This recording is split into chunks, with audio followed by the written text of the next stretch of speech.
Warangal medico ప్రీతి కేసులో నిందితుడు doctor సైఫ్ని 4 రోజుల పోలీస్ కస్టడీకి కోర్టు అనుమతించింది. గురువారం పోలీసులు సైఫ్ని కస్టడీలోకి తీసుకుని ప్రశ్నించనున్నారు.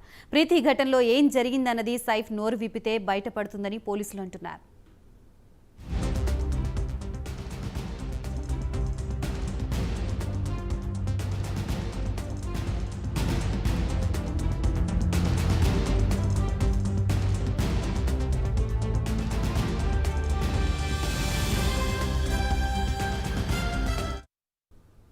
వరంగల్ కాకతీయ మెడికల్ కళాశాలలో యాంటీ ర్యాగింగ్ కమిటీ సమావేశమైంది. మెడికో విద్యార్థిని ప్రీతి ఆత్మహత్య అనంతరం మొదటిసారిగా సమావేశమైన ర్యాగింగ్ కమిటీ పలు నిర్ణయాలను తీసుకుంది. ప్రీతిది ముమ్మాటికి ర్యాగింగేనని కమిటీ నిర్ధారించింది. శారీరకంగా వేధించినా మానసికంగా వేధించినా ర్యాగింగ్ కిందకే వస్తుందని కమిటీ తేల్చింది. ఈ నివేదికని యూజీసీకేకి పంపిస్తామని, ఆ తర్వాత వచ్చే ఆదేశాలను బట్టి నిర్ణయం తీసుకుంటామని కాకతీయ మెడికల్ కళాశాల ప్రిన్సిపల్ మోహన్ దాస్ తెలిపారు.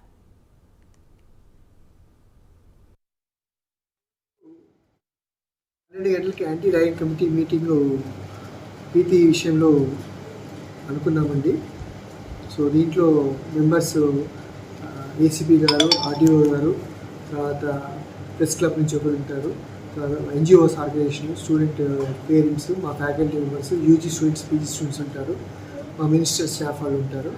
సో కొన్ని అనుకోని కారణాల్లో కొన్ని వందల మెంబర్స్ రాలేకపోయారు. సో దానివల్ల అందరూ మెంబర్స్ తర్వాత కూలంకషంగా చర్చించి కరెక్ట్గా రిపోర్టు పంపిస్తే బాగుంటుంది అని రేపటికి పోస్ట్పోన్ చేశారు. రేపు 12కి.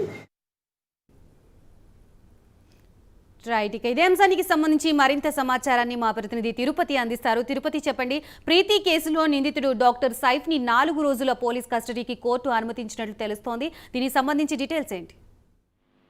గాయత్రి, వరంగల్ జిల్లా కేఎంసీ కాలేజీలో వైద్య విద్యార్థిని ప్రీతి ఆత్మహత్యకు పాల్పడి మృతి చెందినటువంటి కేసులో సైఫ్ ను రిమాండ్ తరలించారు. ఇప్పుడు మళ్ళీ ఈ సైఫ్ ను 4 రోజుల పాటు పోలీసులు కస్టడీకి తీసుకొని రేపటి నుంచి ఆయన ప్రశ్నించబోతున్నారు. సైఫ్ కస్టడీ కోరుతూ పిటిషన్ దాఖలు చేసినటువంటి పోలీసులు కస్టడీకి పిటిషన్ కోర్టు అనుమతిచ్చింది. మెడికో ప్రీతి సూసైడ్ ఘటనలో సైఫ్ 4 రోజుల పాటు పోలీసులు విచారించనున్నారు. పోలీసులు పలు రకాల ప్రశ్నలు వేసి అసలు ఏం జరిగింది, కేఎంసీ కాలేజీలో సైఫ్ ప్రీతితో ఎట్లా ఉండేది, వారి డ్యూటీ విషయంలో కావచ్చు, వారి తోటి సంబంధించిన సీనియర్ల జూనియర్ సంబంధించినటువంటి సందర్భంలో కావచ్చు అన్నట్టు అన్ని విషయాలను పోలీసులు ప్రశ్నించున్నారు. సైఫ్ తో పాటు విద్యార్థుల ఇన్వాల్వ్మెంట్ పై వివరాలను కూడా పోలీసులు ఆయనతో మాట్లాడి రాబట్టే అవకాశం ఉన్నట్టు తెలుస్తుంది.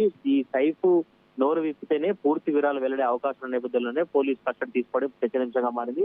పోలీసుల కస్టడీలో సైఫ్ ఏం చెప్తారో, అసలు నిజ నిర్ధారాలు చెప్తారా, ఏం చెప్పబోతున్నాడు సైఫ్ అని చర్చ అయితే కొనసాగుతుంది. మరోవైపు ఇవాళ వరంగల్ కేఎంసీ కాలేజీలో యాంటీ ర్యాగింగ్ కమిటీ కీలక సమావేశం జరిగింది. మొదటగా నిన్న అనుకున్నారు, నిన్న సమావేశం వాయిదా పడింది. ఇవాళ సమావేశం జరిగిన అనంతరం కూడా ప్రిన్సిపల్ మాట్లాడుతూ వివరాలు వెళ్తే పరిస్థితి. డాక్టర్ ప్రీతి విషయంలో ర్యాగింగ్ జరిగింది నిర్ణయం అంటూ కమిటీ నిర్ణయించిన పరిస్థితి. ఫిజికల్ గా కాదు, మెంటల్ గా జరిగింది. సమావేశంలో పలు కీలక నిర్ణయాలు తీసుకున్నట్టు ర్యాగింగ్ కమిటీ వెల్లడించిన పరిస్థితి. కమిటీ సమావేశంలో మధ్యలో అనస్థీషియా హెచ్ఓడి నాగార్జున రెడ్డి కూడా కమిటీ విచారించినటువంటి పరిస్థితి. మెంటల్ హెరాస్మెంట్ కూడా ర్యాగింగ్ అనే కమిటీ పరిగణించింది. ర్యాగింగ్ కమిటీ తీసుకున్న నిర్ణయాలు రేపు యూజీసీ కమిటీకి పంపిస్తామని కేఎంసీ ప్రిన్సిపల్ చెప్పిన పరిస్థితి. యూజీసీ నిర్ణయాలు బట్టి సైఫ్ పై చర్యలు ఉంటాయని కూడా కమిటీ చెప్పిన పరిస్థితి. ఇవాళ ర్యాగింగ్ కమిటీ కీలక సమావేశం జరగడం, పోలీసులు సైఫ్ 4 రోజుల పాటు కస్టడీకి తీసుకోవాలని కోరడం, కోర్టు అనుమతించి పోలీసులు రేపటి నుంచి సైఫ్ 4 రోజుల పాటు ప్రశ్నించనున్నారు.